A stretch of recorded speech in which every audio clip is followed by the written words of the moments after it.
Apps open করতে যান বা খুলতে চান নতুন নিয়মে, তাইলে আপনাকে ট্রাস্ট ওয়ালেট অ্যাপসটি ডাউনলোড করতে হবে। সেজন্য সরাসরি চলে যেতে হবে আপনাকে প্লে স্টোরে।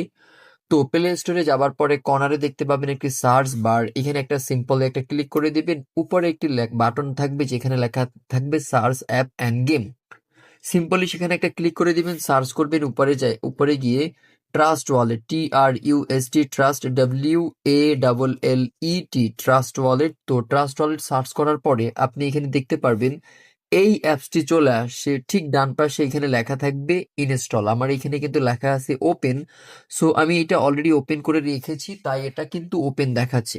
তো আপনারা যখন এটা ইনস্টল করবেন তখন কিন্তু আপনাদের এখানে ইন্টারফেসে চলে আসবে, অর্থাৎ ফোনের এন্টার বাটনে চলে আসবে। তারপরে আপনারা সিম্পলি এই ট্রাস্ট ওয়ালেটের উপরে কি করবেন, একটা ট্যাপ করে দিবেন। একটা ট্যাপ করে দিলে সরাসরি আপনাকে অ্যাপের ভিতরে এন্টার করাবে এবং এখানে প্রথমে যে বাটনটা আছে ক্রিয়েট নিউ ওয়ালেট।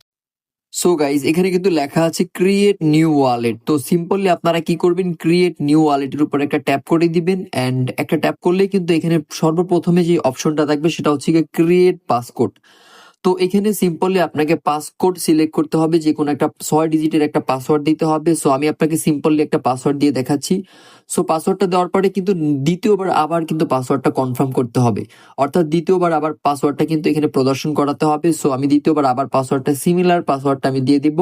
পাসওয়ার্ডটা দেওয়ার পরে এখানে একটা অপশন আসবে বায়োমেট্রিক লগইন। তো আপনি যদি চান সেটি আপনি ফিঙ্গারপ্রিন্টের সাহায্যে আপনি কি লগ ইন করতে পারেন। যদি কনফার্ম করেন তাহলে ফিঙ্গারপ্রিন্ট চাইবে, যদি কনফার্ম না করেন ডেনি করে দেন তাহলে এটা ক্লোজ হয়ে যাবে।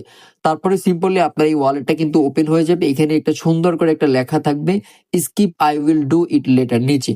তো আপনারা কি করবেন, এখানে একটা চাপ দিবেন। এখানে চাপ দিলেই কিন্তু এখানে কিন্তু আপনার এরকম একটা পেজ শো করবে। ডান পাশে কিন্তু একটা স্কিপ বাটন থাকবে। তো স্কিপ বাটনে ক্লিক করার পরে সরাসরি আপনি উপরে দেখবেন একটা মেইন ওয়ালেট আছে, একটু উপরে তাকাবেন, এখানে লেখা আছে মেইন ওয়ালেট। এই যে মেইন ওয়ালেটের উপরে কি করবেন, সিম্পলি একটা ক্লিক করে দিবেন। মেইন ওয়ালেটের উপরে ক্লিক করার পরে ডান পাশে দেখবেন একটা 3 ডট আইকন আছে, এই যে 3 ডট আইকন। তো 3 ডট আইকনের উপর একটা চাপ দিবেন। 3 ডট আইকনের উপর চাপ দেওয়ার পরে দুইটা বাটন আছে, একটা হচ্ছে গিয়ে গুগল ড্রাইভ আর একটা হচ্ছে গিয়ে ম্যানুয়াল। তো আপনারা কি করবেন, ডান পাশে ম্যানুয়ালের ডান পাশে যেটা আছে নিচে ব্যাক, আপনি যখন এখানে ব্যাকআপের উপরে নিচের ম্যানুয়াল ব্যাকআপের উপরে ক্লিক করবেন তখন কিন্তু এখানে দুইটা অপশন শো হবে। দুইটা অপশনে আপনাকে কি করতে হবে, টিক মার্ক করতে হবে, তারপরে কন্টিনিউ বাটনে ক্লিক করতে হবে। কন্টিনিউ বাটনে যখনই আপনি ক্লিক করবেন তখন কিন্তু আপনাদের এইখানে 12টা ডিজিটের পাসওয়ার্ড শো করবে। এই 1 2 3 4 5 6 7 8 9 10 11 12 এই 12 ডিজিটের কোড দিয়ে আপনি আপনার ওয়ালেট যখন হারিয়ে ফেলবেন, যখন আপনার ফোনটা হারিয়ে যাবে তখন কিন্তু এই 12টা কোডের মাধ্যমে কিন্তু আপনারা কি আপনাদের ওয়ালেটটা কিন্তু আপনি অন্য ফোনে লগ ইন করতে পারবেন এই 12টা কোডের মাধ্যমেই। তো আপনি যখন এখানে কন্টিনিউ করবেন, কন্টিনিউ করলে কিন্তু এই কোডগুলো আপনাকে মিলাতে হবে। এই যে দেখেন, এক নম্বরে কোনটা ছিল, 4 নম্বরে কোনটা ছিল, 7 নম্বরে কোনটা ছিল, 10 নম্বরে কোনটা ছিল। সেই জন্য কিন্তু এই কোডটা বা এই যে এই পিছনের কোডটা, এই কোডটা কিন্তু আপনাকে যে কোনো একটা অন্য একটা ফোন দিয়ে উপর থেকে স্ক্রিনশট নিতে হবে, অন্যথায় আমার মতো কিন্তু এভাবে আপনাকে লিখে রাখতে হবে।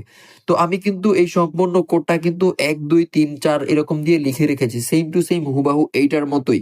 সো এখন আমাকে কিন্তু মিলাতে হবে। সো আমি কিন্তু এরকম ভাবে এখন কিন্তু এটা দেখে দেখে আমাদের এই কোডটি দেখে দেখে আমরা কিন্তু এটাকে মিলিয়ে নিব। সো লেটস গো, আমি কিন্তু মিলিয়ে নিব এখন। সো গাইস এটা কিন্তু আমি ইতিমধ্যে মিলিয়ে নিয়েছি, শুধুমাত্র এই লেখাটা দেখেই কিন্তু আমি এখান থেকে মিলিয়ে নিয়েছি। তো আপনারাও কিন্তু সেম টু সেম এভাবে যখন মিলিয়ে নেবেন লেখাটা, তখন আপনাকে কি করতে হবে, কনফার্ম বাটনে ক্লিক করতে হবে।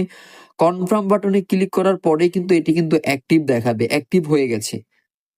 সো গাইস যখনই আপনি এই ওয়ালেটটি অ্যাক্টিভ হয়ে যাবে তখন কিন্তু আপনি এখানে এই যে এখানে এই যে আপনার এই মেইন ওয়ালেটটি কেটে আপনি আপনার নামটি বসিয়ে দেবেন। যেমন আমার নাম লাকি, তো আমি আমার নামটা এখানে বসিয়ে দিলাম সিম্পলি। তো লাকি বসিয়ে দিয়ে এই যে ডান পাশে একটা মানে টিক মার্ক আছে দেখতেই পাচ্ছেন, টিক মার্কের উপর আমরা কি করবো, একটা ক্লিক করে দিব এবং আমরা কি করবো, এখান থেকে এক স্টেপ ব্যাক চলে আসবো। এক স্টেপ ব্যাকে আসার পরে আমরা একটু নিচের দিকে যাবো, এই যে এখানে লেখা আছে ম্যানেজ ক্রিপ্টো। তো ম্যানেজ ক্রিপ্টোতে ক্লিক করার পরে এখানে লেখা আছে বিএনবি স্মার্ট চেইন। ডান পাশে একটা বাটন আছে, এইখানে আমরা কি করব, একটা ট্যাপ করে দিব, এটা কিন্তু অ্যাক্টিভ হয়ে যাবে। তারপরে উপরে আমরা সার্চ করব আমাদের ইন্টারন্যাশনাল কারেন্সি ইউএসডিটি। তো আমরা উপরে সার্চ করব ইউএসডিটি, তারপরে পাশাপাশি অল নেটওয়ার্কে ক্লিক করব। তো অল নেটওয়ার্কে ক্লিক করলে আমরা যদি এখানে আবার বিএনবি স্মার্ট চেইনের উপরে ক্লিক করি তাইলে কিন্তু ইউএসডিটিটা চলে আসবে। এই যে চলে আসে ইউএসডিটি বিএনবি স্মার্ট চেইন আদার ইউএসডিটি, এটা আমরা কি করব, এটা অন করে দিব। পাশাপাশি আমরা কি করব, উপরে আরো একটা কারেন্সি সিলেক্ট করব, সেটা হচ্ছে গিয়ে বিইউএসডি। যখন এটা আমরা ক্লিক করে দিব সেম টু সেম উপরে কিন্তু বিইউএসডি বিএনবি স্মার্ট চেইন আরো একটা টোকেন চলে আসতেছে এই যে উপরে। আমরা এটা চিহ্নিত করে এটাকে আমরা অন করে দিব। অন করে দিয়ে আমরা সরাসরি ব্যাগে চলে আসব, আর ব্যাগে চলে আসলে কিন্তু আমাদের ওয়ালেটটা কিন্তু এখানে সেট আপ ডান। তো এটাই ছিল মূল ভিডিও গাইস। আপনারা যারা ইতিমধ্যে আমাদের ভিডিওটা দেখছেন অবশ্যই আমাদের ইউটিউব চ্যানেলের সাথে আপনারা কানেক্টেড থাকবেন। Thanks from model artisan.